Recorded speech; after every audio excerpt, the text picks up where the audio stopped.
Welcome to AutoCAD Chapter 27. Today's objectives, you'll learn to be able to use the rotate options of the snap to change the angle of the snap grid and the ortho. Be able to set increment angles and additional angles for creating auxiliary views using polar tracking. Know how to use the offset command to create parallel copies. Be able to use the X-line and ray command to construct lines for auxiliary views. So what is an auxiliary view? An auxiliary view is typically one which the line of sight is perpendicular to an inclined surface. So this would be the inclined surface right here. So it would be perpendicular to this, and we're going to show you how to make that perpendicular. It usually shows the true size and shape of an inclined surface of an object. Once you rotate the snap, you're also going to want to rotate the grid. So one possibility to construct an auxiliary view is to use the snap command and the rotate option. So let me show you how that works. So we're going to draw an auxiliary view, and this little device I'm drawing is in the textbook on page 705 through 710 or 11, somewhere in there. But anyway, say we want to draw the auxiliary view to this. So what I'm going to do is I'm going to type snap, enter. Now it says in the book that you can rotate even though it is not one of your options here. So you don't see rotate here. But if I type R, enter, comes up with my rotate option. Now how are you going to rotate it exactly correct with this line? You're going to select this as your base point. You're going to select this as your second point. And now I am rotated perpendicular to that line right there. So now when I draw the shape they want me to draw, it's going to go, that's going to be straight up. That's going to be straight over. That's going to be straight up. And so on. So now your 90 degrees is coming straight from this line right here. And that is how you would draw that in there the way they would want you to. So you draw that grid in there like that. And now that's how you work the rotate snap.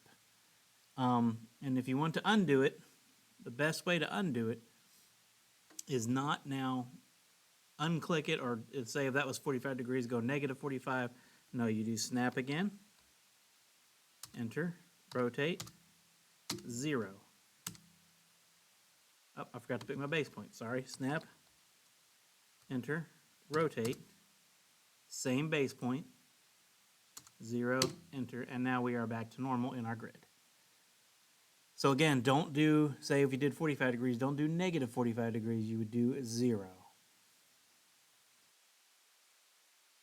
All right, so in multi-view and auxiliary view drawings, it's generally preferred to construct circular shapes in the view. Circular shapes are going to be ellipses and not circles, because if you're looking at a 3D view down at something in a different view, it's not going to be a circle, it's going to be an ellipse. Because ortho forces line to be drawn orthogonally with respect to the rotated snap and grid. It's generally preferred to construct circular shapes in the view where they appear as circles, if you can do that. So it'd be better to draw it as a circle, as it's saying, but that's not something you have to do. Or it's something they want you to do, because that's what they like. Because say, for an example, this is going to have, it's going to look something like this.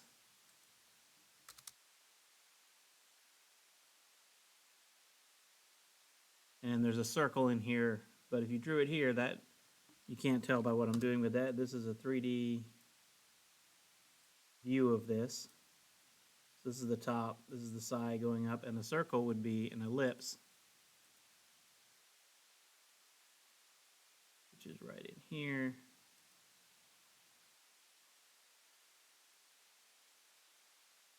It's going to look like that. So that would be a 3D circle, but if you were to draw it over here, it would just be a regular circle, and that's what they're saying would be better to be able to draw it as a regular circle because it's easier to see. When you want to rotate the snap back, we already did that, so you do the angle of 0. All right, there's also several other ways to do that. There is polar tracking. So you go to your drafting settings. You would go to drafting settings, sorry. Which is D settings, okay. You go to polar tracking.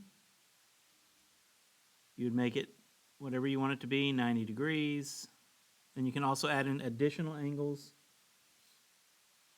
whatever you want there, 59, something like that. So you can do that for your polar tracking.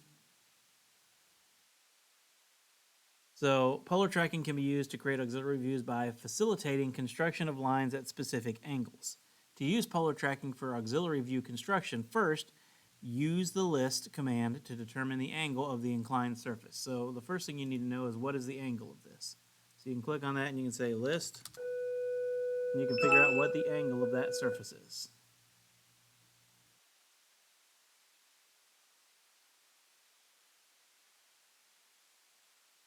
If it's not a regular angle, then you can pick the desired angle like I just showed you how to do just a second ago to make it. You can also just use the offset command. So this is a line by itself. I can say offset. I can say 50, and I can click this. And it offsets it straight. That way now you can draw lines from here to there. And that's personally the way I would normally do it. So that is another way to do it, is by using the offset command.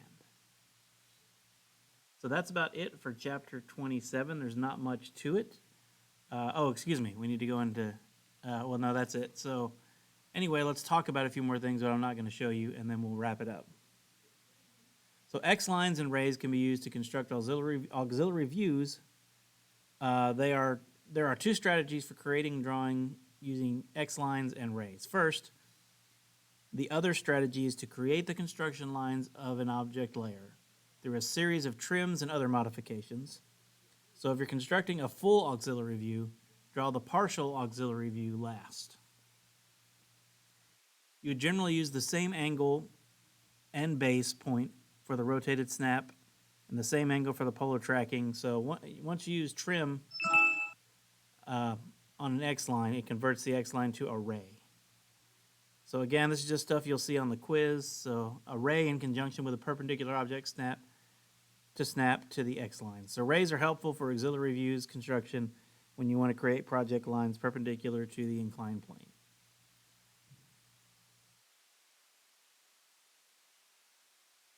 Check the book for any more information you might need. All right.